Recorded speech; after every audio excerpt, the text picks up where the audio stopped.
Magandang hapon mga kapato.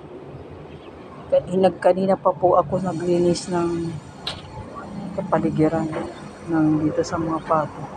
Hindi ko guys binidyo kasi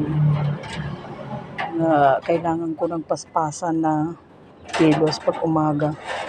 Ang dami kong mga alaga na atindiran. May aso, may mga pusa.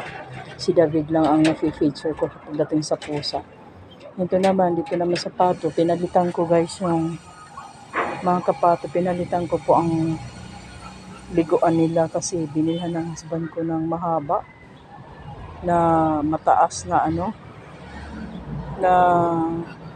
yun, parang urukan. Tapos nilagyan ko ng hagdan. Sa madalit sabi, pinalitan ko kasi mahirap po magpalit ng tubig. Ang bilis po at saka tinataihan pala nila yun. I mean, yung tubig nila liguan, tinataihan pala nila. Nung tinanggal ko kay almost a week or mga ilang days lang. Ang dumi-dumi na, kaya tinanggal ko, binalik ko yung dati. At saka nahihirapan sila guys umakyat na dihagdan papunta doon. Maganda sana yung kahit paano makalangon-langon sila. But dito, naglinis sila guys kasi anytime na gusto nilang maligo, kaya pinalitan ko kanina. Kaya naglinis-linis uli ang tubig guys. Pero madumi na naman uli. Ang pangalawang palit ko na yan ngayon mula kaninang umaga. Pero tingnan nyo guys, maputi sila kasi nakaligo sila. Ayaw nila palang maligo guys pagka madumi ang tubig, naging marte sila. Mula nung napunta sila dito sa amin. Hello, ito si Bumbun. Hello, Bunbon. Ito si Bibon. Ito. Ito naman si Devon. Hello. Hello, Devon. How are you, Devon? Ayun si Pretty.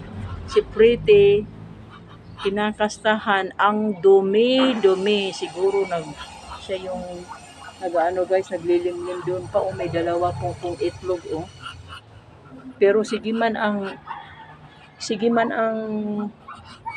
limlim niya, sige man ang kasta nitong mga lalaki.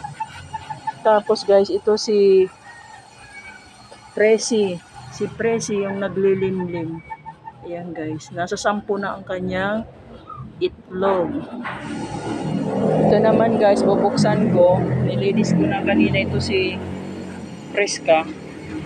Pati pinalitan ko na yung kanilang mga inumin. Ang kanyang, ayan guys, nilinis na ko na ang inuman ng mga itik. Ano ito? Yung mga sisiw ba niya? Ayun si Preska guys. Yung kanyang mga baby. Ito naman, ang kanyang pagkain. Ayun yung starter daw ang tawag para sa mga yung mga babying sisiw. D9 po nila ngayon guys. Yun lamang po. Thank you guys for watching. Bye.